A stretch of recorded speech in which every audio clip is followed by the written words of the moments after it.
Boston and included advice from senior commanders and, of course, concern for the safety of our troops who have incurred additional risk by deploying in and out of Somalia on an episodic basis for the past 16 months.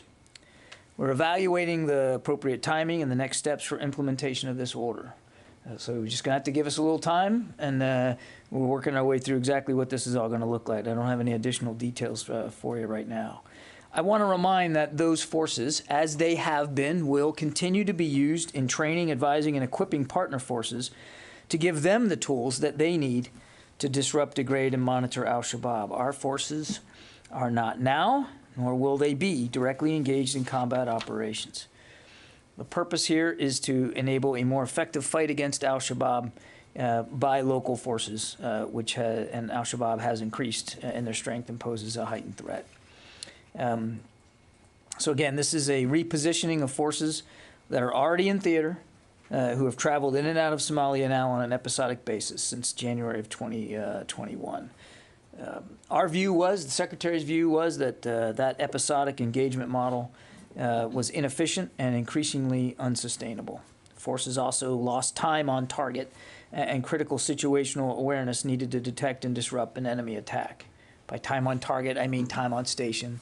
I'm not suggesting that there was something about direct combat relations or combat operations there. Shifting to a persistent presence will not change the mission, and it will not imply substantial changes in resources.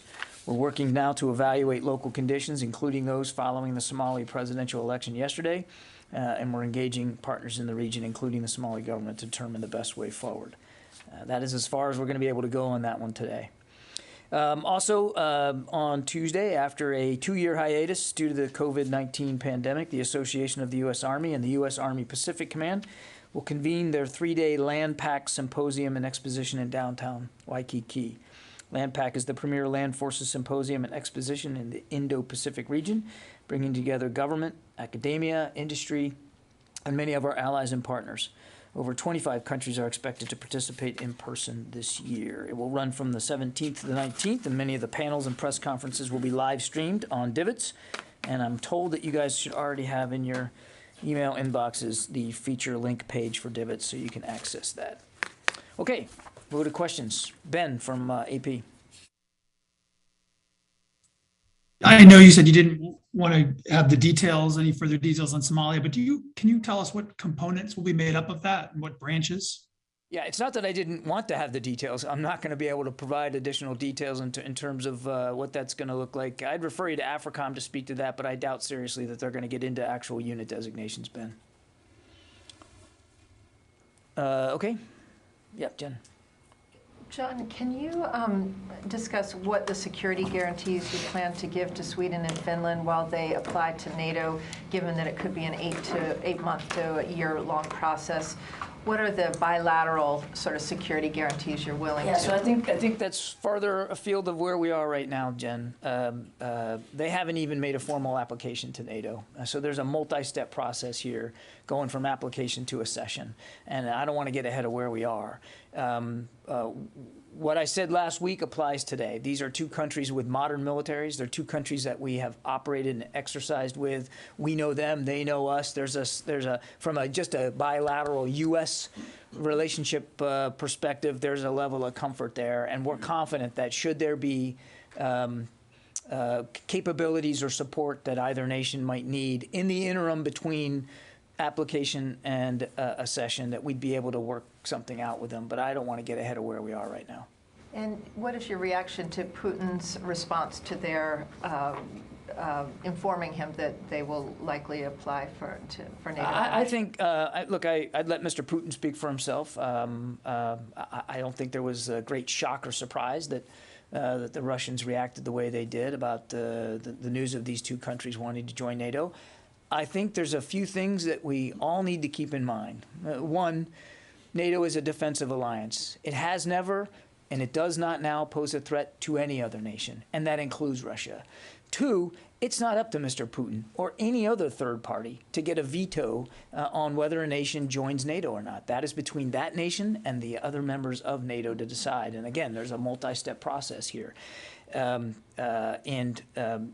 3, I think we need to remember who is actually the aggressor here and whose actions probably are motivating those two nations to want to join NATO, and that's Mr. Putin and Russia themselves. They made a decision to invade Ukraine, a nation which also posed no threat to anybody. They made a decision to jump in there with hundreds of thousands of troops, or more than 100,000 troops, and they're the ones prosecuting this war in an utterly brutal way. And all of that can stop right now if Mr. Putin made the right decision. Yeah, Abraham. Yeah. Thanks a lot, John. Two questions. There's about the Somalia announcement. A lot has been said about there's same level of resources, no change there, but it just seems Yes, that's how I put it. Thank you. So it seems though that there'd be a lot less airlift used, Air Force assets, moving those guys back in, the operators into and out of Somalia. And then second related question, the Air Force is divesting 100 MQ-9s to another government agency. Can you say what agency and if those will go to Africa? I don't have anything on that one. I'd refer you to the Air Force. I don't have any information about divestment of unmanned systems. That's really an Air Force question to take. But look, I mean, as we called it, episodic. We did not feel, the Secretary did not feel that that was in the best interest of helping partner forces go after a continued and in fact heightened threat by Al-Shabab. So we believe this is the best, most efficient way to continue that mission, the advise and assist and training mission.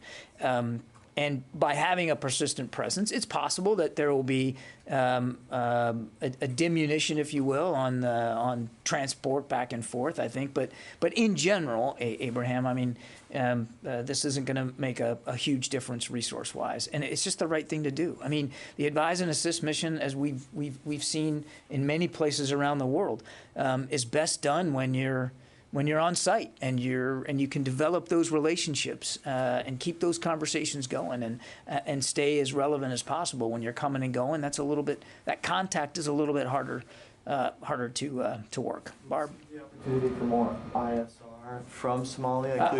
I'm not going to get ahead of where we are, Abraham. I mean, those are questions that only General Townsend at AFRICOM can speak to. The point is, Al-Shabaab remains a threat. And that threat we assess not only continues but is increasing, and we believe this is the best way for us to continue what has remained a very valuable advise and assist and training mission. It's just this is a better way to do it. Barbara. On Somalia, can you tell us? You said the threat is increasing. Specifically, as much as you are able to, what is the Al-Shabaab threat right now to the U.S. and U.S. interests? Do you believe Al-Shabaab is capable of actually carrying out an attack outside now? They've done it in the past, but now carrying out an attack outside of Somalia. Do they have the capability to do that? Because you're doing this, you say, because the threat's increasing. And on the advise and assist, in the past, U.S. troops did accompany Somali and African forces into the field for advise and assist on their missions, but staying behind the so-called last cover and conceal position.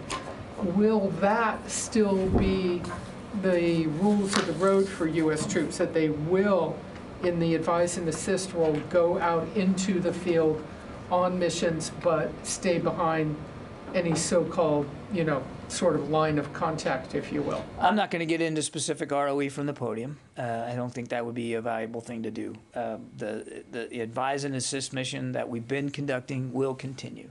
It's just that now our troops won't be coming and going. They will have a persistent presence there. So there's really no change to the way in which we've been doing advise and assist. As for the increasing threat, again, I want to be careful not to get into specific intelligence here, but this is Al-Shabaab continues to conduct attacks, certainly there in Somalia. They have been capable of conducting attacks in the region. And we know that in the past they have expressed at least the intent and desire to attack outside the region, including against American interests. So we're watching this closely. This is not a threat that's going away.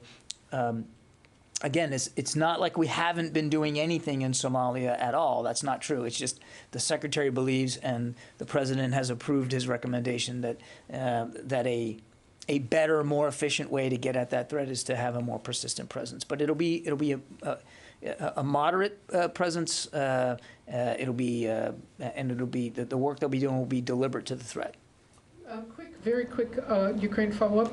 Do you have anything currently on the status of Kherson and the extent to which Ukraine forces may be operating, trying to push the Russians back?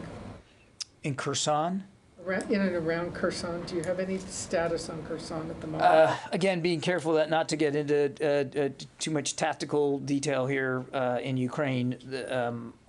Our assessment is that that Ukrainian and Russian forces continue to come into contact and conflict with one another around Kherson. The Ukrainians, as you know, prevented the Russians from moving from Kherson to Mykolaiv, that town to the northwest on the northern coast of the Black Sea. In general, we just assess that there has been increased activity over the last couple of days between those two cities, Mykolaiv and Kherson, and between, obviously, Russian and Ukrainian forces. But I couldn't tell you on them, with great specificity where exactly that fighting is, but there has been active fighting in and around Kherson in the last couple of days. Sylvie? To go back to Somalia, at the beginning of his mandate, President Biden decided to limit the number of airstrikes, especially in Somalia. So does this decision to go back on the ground means that airstrikes are going to resume? I think we'll just let the mission play out here, Sylvie. I'm not going to be able to predict for you whether and how and to what degree activity like airstrikes are going to increase or decrease going forward. The mission is not one of combat operations for our troops. It's advise and assist. And I think I'd leave it at there.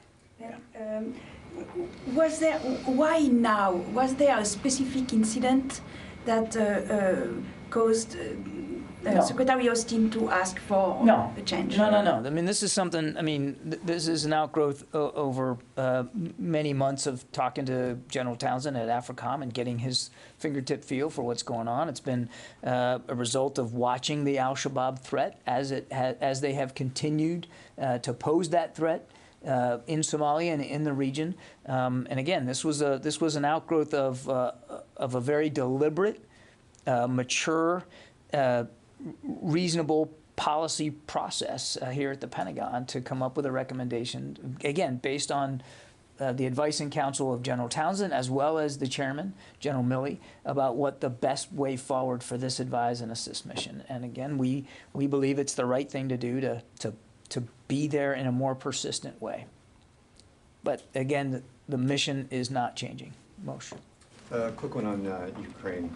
On Kharkiv, a senior defense official earlier said that the Ukrainian military has been able to gain ground, pushing the Russian forces closer to the Russian border within 3 to 4 kilometers. I was wondering if you could provide any more detail. Specifically, have Russian forces been pushed back across the border? I don't have more detail than basically that. We do assess that to the north of Kharkiv, the Ukrainians have been able to push Russian forces back. They are regaining ground and territory that the Russians had occupied north of the city. I couldn't tell you with great granularity exactly how far, or whether some of those forces have been actually pushed over the border and some are not. And I also would caution that it's possible that there may still be Russian forces that are still closer to the city in other areas. So generally do agree with the assessment that they have been able to regain territory north of the town. We've also seen them regain territory east of Kharkiv. It's not really fair to call it a town. It's a big city. But I can't get much more specific than that, unfortunately. Yeah, Joe. Thanks, John. 2 questions. First, you had alluded to a risk to troops in Somalia from this rotational model, and I was wondering if you could say more about what kind of force protection risk there was. Well, without getting into the specifics of force protection and what we do to put that in place, I mean, the constant coming and going, I mean, that if you're trying to do advise and assist, and you're trying to develop those relationships, if you're coming and going, it's harder to do that, which doesn't make the mission any easier to accomplish. And then just the travel in and out incurs a time and additional potential risk here. So we just think it's the right thing to do.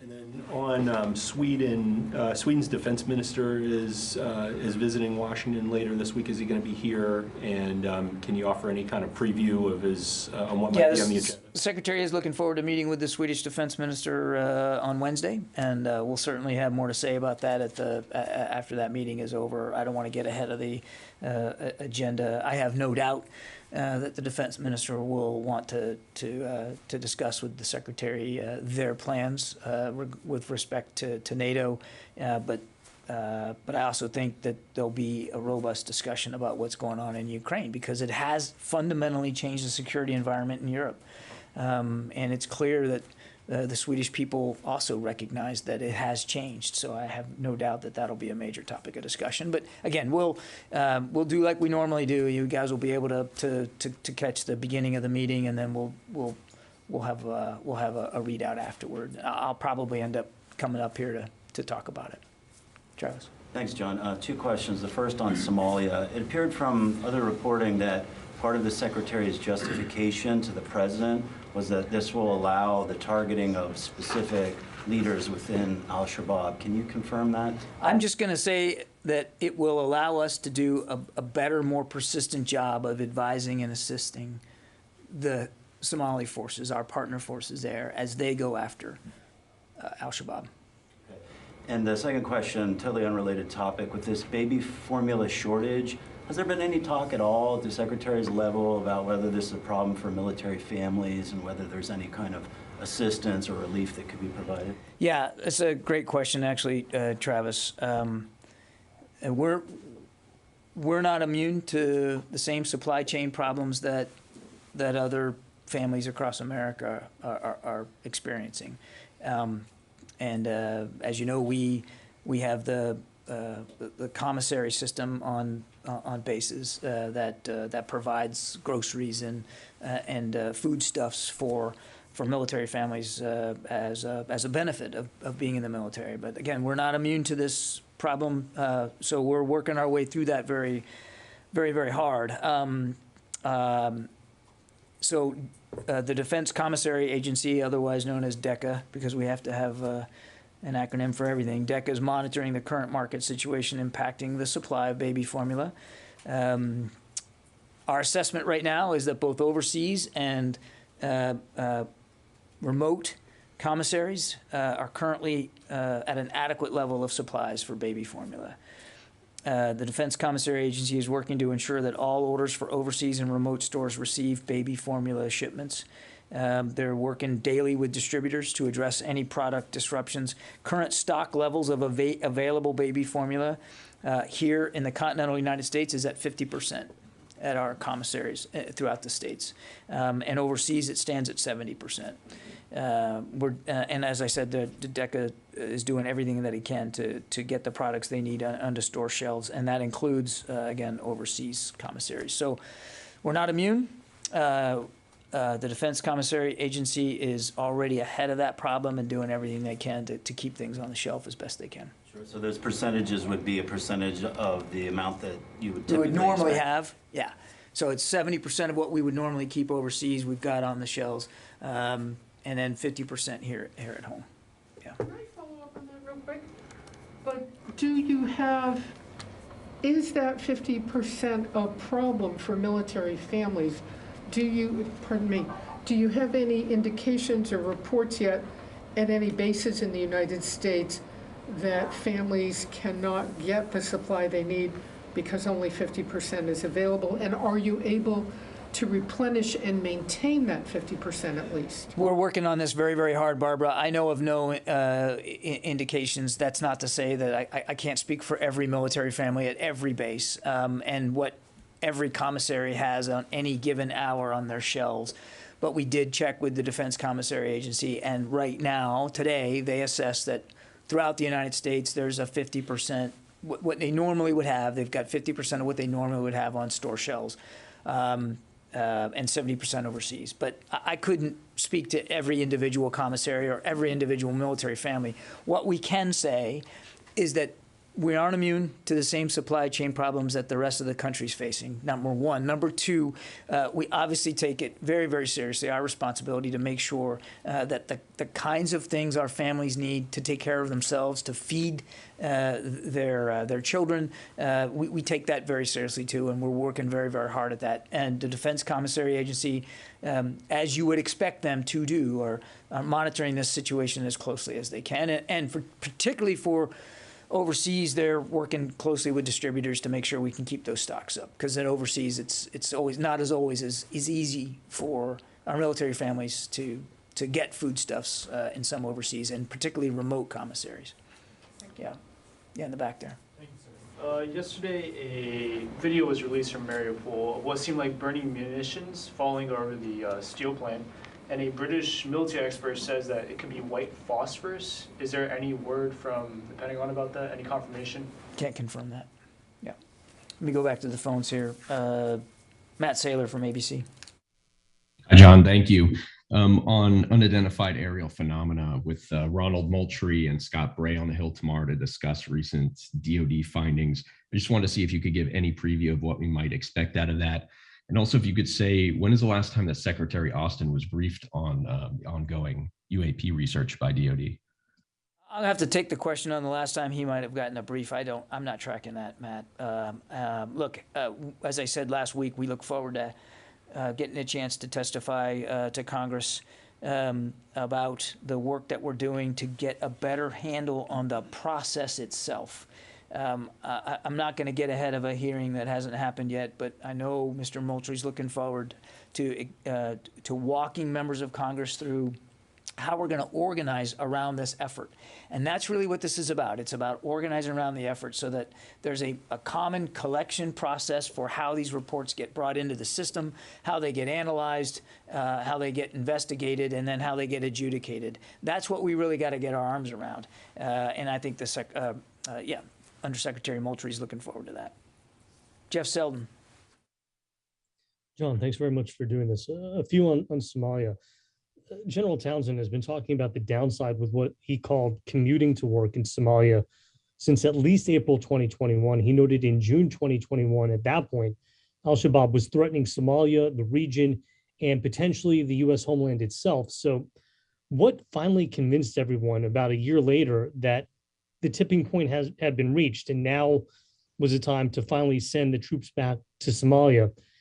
Second question on Somalia, what impact will the presence of U.S. forces have on other regional forces that are there, like the forces from the AU, some of which have been leaving? Were there any conversations with them prior to this decision being made? Thank you. I'll let AFRICOM speak to whatever conversations they might have had with the partners in the region. But look, as I mentioned to Sylvie, this isn't about a tipping point. I mean, this was something that we took very seriously through a deliberate policymaking process. This was a decision, the decision to remove the persistent presence was done by the previous administration. This administration came in, wanted to revisit that. We did through a very deliberate policymaking process. It's not as if advise and assist missions weren't happening. They were. We were absolutely continuing to work with our partner forces on the ground to go after Al-Shabab.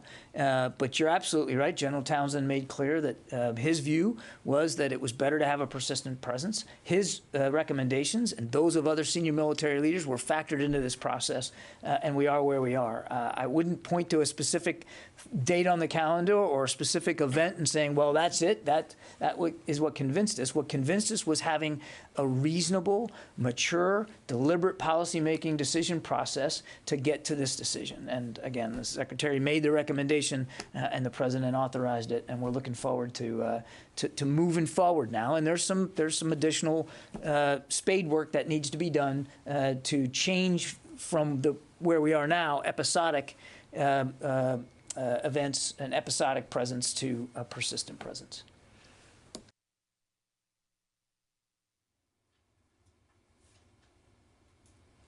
Okay, nothing heard. Jared from Al Monitor. John, I think Laura is audible to us. If she wants to go ahead. Hey, can you hear me? Gotcha. Hey, sorry about that. Just two quick questions. One on Somalia. Is there an end date that you can tell us for this deployment, or is it open-ended? It's not a deployment, Laura. This is a change in the posture. It's about putting troops back into Somalia on a persistent basis, and so it's not a deployment with an end date. Now, forces will come and go as they do with other COCOMs. They'll come and go to support the requirement, but the requirement now is for a persistent presence. But that doesn't mean that whatever unit is going to be the first one to have that persistent will always be there for time immemorial. I mean, they'll come and go as we routinely rotate forces in and out of different combatant commands. I guess what I mean is there an end date for troops to leave, U.S. troops to leave Somalia, or like I said, is this an open-ended presence that we're going to be having? Recommendation that we move to a persistent presence in Somalia, and I think that's where we are.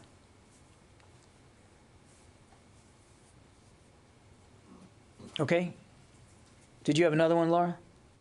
Yes, sorry. Can you confirm reports that Ukrainian troops in that Azovstal plant have surrendered? Not seen reports on that. No, I'm afraid not. Can't confirm that. Go ahead, Jared. Hi, John. Just wondered if you could tell us a little more about this trip, Vice President Harris, Secretary Blinken, and Secretary Austin to the UAE. Was this a diplomatic formality, or were there any new initiatives discussed in the UAE-U.S. partnership during this visit? So the trip was to pay our respects to the president who just passed away. That was the goal. There were obviously discussions that the vice president had, but I would refer you to the vice president's office to speak to that. The secretary was proud to go as part of the delegation, but it really is this is a White House thing to speak to, not the Department of Defense. Yeah. I have a follow-up on Somalia and another one. On Somalia, we have seen that Al-Shabab threat was fluctuating over the years, and the United States was responding by over-the-horizon capabilities. Now you have changed the posture. Does that suggest the over-the-horizon capability actually didn't work in Somalia? No, I think that's a false comparison completely. When we talk about over-the-horizon counterterrorism, we're talking about counterterrorism operations in places where we have no partner forces, we have no footprint. Somalia wouldn't be that case. And it hasn't been that case because we've been going in and out of Somalia. Now we're just going to be able to stay there. And there are partner forces, and they are the ones engaging Al-Shabaab. It's a completely different scenario altogether. And I have another one, sorry. I have two questions. The other one, Sweden. Turkey has put some reservations on Sweden's application to NATO, citing the PKK's presence in that country, and PKK is a designated terrorist organization by the United States and almost all NATO members. Would you recommend Sweden to take action against PKK in order to bridge those disagreements? That is not for the Department of Defense to speak to, Qasim. We're still working to clarify Turkey's position on this. They're a valued NATO ally. Neither Sweden nor Finland have made a formal application to NATO yet. There's a process here, and I think we're going to work our way through that process. But it's not for us to dictate from the Pentagon what the foreign policy of another nation ought to be. Yeah, Rio. Thank you. I want to ask you about China's nuclear development. The Admiral Richard said in the congressional hearing this month, China will likely use nuclear coercion to their advantage in the future, as Russia did in Ukraine. Is that an assessment the Secretary agrees with? I think the Secretary has been crystal clear that we consider China the #1 pacing challenge for the department, and that they routinely try to use coercion and intimidation to bully their neighbors into actions or non-actions that suit China's, what China believes its interests are, even though they may be inimical not only to those other nations in the region, but also to nations like the United States. So we're going to stay laser focused on that pacing challenge that is China. I'm not going to speculate about the use or non-use of nuclear weapons with respect to China's activities in the region. They've already proven that they're willing to bully and intimidate their neighbors. We want to see that action stop, obviously. But in the meantime, we also want to make sure we're building up the right capabilities in the region and the operational concepts to support those capabilities so that we can defend our national security interests in the region. And I might add the national security interests of so many allies and partners. We have 5 of our 7 treaty alliances are in the Pacific, and those incur upon us very specific, very real security commitments that we have to make sure we can meet. The Biden administration has expressed the interest in having a dialogue with China about the nuclear issues. Is that a part of the topics that the secretary discussed with the Chinese defense minister by phone this month? I won't get into the more detail of the phone call with Minister Wei than what we've already read out. I mean, again, the secretary was glad that he was able to have this initial conversation to begin to have communications at that level with Chinese officials. He was very clear about our concerns about China's behavior in the Indo-Pacific, but I think I'll just leave it at that. Okay, thanks everybody. See you tomorrow.